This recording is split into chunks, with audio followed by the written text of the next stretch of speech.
गर्मी की छुट्टियों में दादाजी के पास घूमने आया बालक उछलते कूदते दादाजी के पास पहुंचा और बड़े गर्व से बोला कि दादाजी, जब मैं बड़ा हो जाऊंगा तब मैं एक सफल आदमी बनूंगा।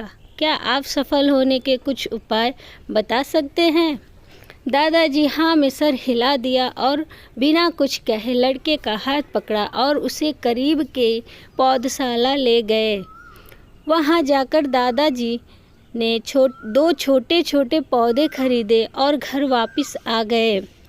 वापस आकर उन्होंने एक पौधा घर के बाहर लगा दिया और दूसरा पौधा गमले में लगाकर घर के अंदर रख दिया। अब आपको क्या लगता है कि इस दोनों पौधों में से भविष्य में कौन सा पौधा अधिक सफल होगा? दादाजी ने लड़के से पूछा।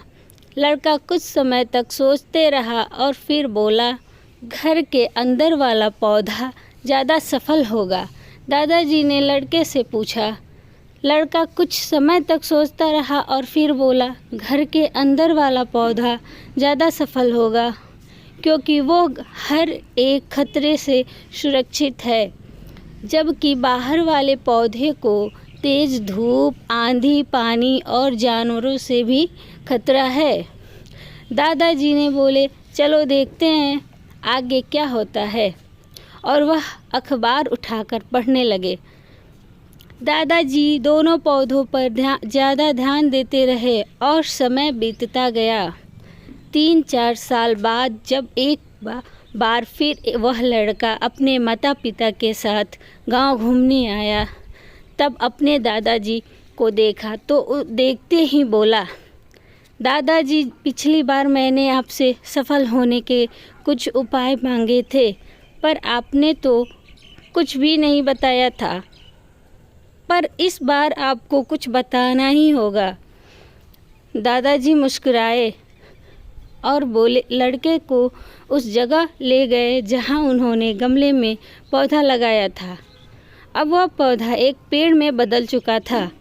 लड़का बोला, देखा दादाजी, मैंने कहा था ना कि ये वाला पौधा ज़्यादा सफल होगा। दादाजी ने बोला कि अरे पहले बाहर वाले पौधे का हाल तो देख लो। और ये कहते हुए दादाजी लड़के को बाहर ले गए। बाहर एक विशाल पेड़ गर्व से खड़ा था।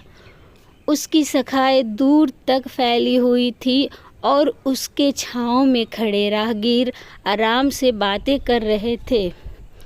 अब दादाजी ने पूछा, बताओ कौन सा पौधा ज़्यादा सफल हुआ? लड़का कुछ शर्माते हुए बोला, बाहर वाला। लेकिन ये कैसे संभव है? बाहर तो उसे ना जाने कितने खतरों का सामना करना पड़ा होगा। दादाजी मुस्कुराए और बोले, हाँ, बाहर वाले पौधे को बहुत सी चीज़ों से सामना करना पड़ा, लेकिन समस्या का सामना करने वाला अपने फ़ायदे भी तो है। बाहर वाले पौधे के पास आज़ादी थी कि वह अपनी जड़ें जितनी चाहे उतनी फैला ले, अपनी शाखाओं से आसमान को छू ले। और तुम जिस आंधी तूफान से इस पेड़ के लिए मुसीबत समझते थे, उसी आंधी तूफान ने ही इस पेड़ की जड़ों को इतना मजबूत बना दिया है कि आज एक छोटा सा आंधी तूफान इस पेड़ का कुछ भी नहीं बिगाड़ सकता। दादाजी मुस्कुराए और बोले, हाँ, ये पेड़ काफ़ी मजबूत और विशाल हो चुका है।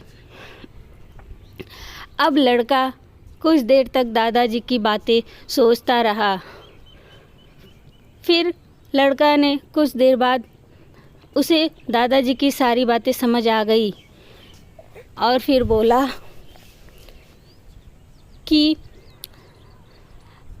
पेड़ का कुछ भी नहीं बिगाड़ सकता। बेटे, आज तो मैंने तुम्हें बताने वाला हूँ, उसे अगर तुमने अपने अंदर बैठा लिया तो तुम ज़िंदगी में जो कुछ भी करोगे उसमें सफल हो जाओगे। उन्होंने बोला कि अगर तुमने जीवन भर सिर्फ अच्छी विकल्पों को ही चुनते रहोगे तो तुम कभी भी उतने सफल नहीं हो पाओगे जितनी तुम्हारी क्षमता है। लेकिन अगर तुम तमाम खतरों के बावजूद इस दुनिया का सामना करने के लिए तैयार हो तो तुम्हारे लिए कोई भी लक्ष्य हासिल करना असंभव नहीं है।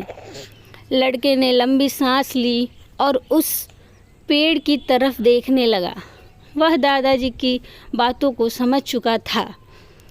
आज उसे सफलता का एक बहुत बड़ा सबक मिल चुका था कि जीवन में हम जिन रुकावटों को हम जितना बड़ा शत्रु समझते हैं वही हमें मजबूत और जीवन में बहुत ज़्यादा सफल बनाती है। आई होप आप लोगों की इस कहानी से बहुत ज़्यादा शिक्षा मिला होगा।